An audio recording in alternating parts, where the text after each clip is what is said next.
আমাৰ এটা ডাঙৰ পৰীক্ষা হৈছিল সেইটো হল constable UB constable AB constable communication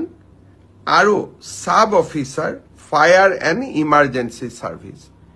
কনষ্টেবলৰ ইউবিত পোষ্ট আছিল 1760টা কনষ্টেবল এবিত পোষ্ট আছিল 2301টা কনষ্টেবল কমিউনিকেশ্যনত পোষ্ট আছিল 466টা আৰু সাব অফিচাৰ ফায়াৰ সাৰ্ভিসত পোষ্ট আছিল মাত্ৰ এটা এই গোটেই পৰীক্ষাটোৰ ইতিমধ্যে পিএছটি আৰু পিইটি কমপ্লিট হল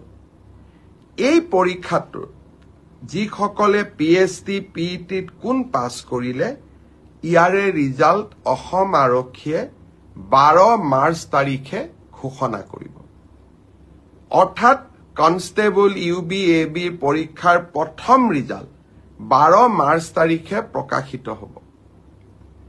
ইয়াৰ পিছত আপোনালোকে নিজেও জানে যে এটা লিখিত পৰীক্ষাত আমি অৱতীৰ্ণ হ'ব লাগিব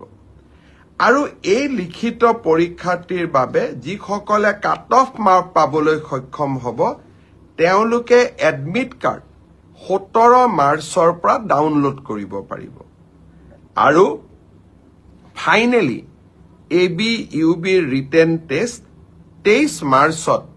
অনুষ্ঠিত হ'ব ইয়াৰ পিছত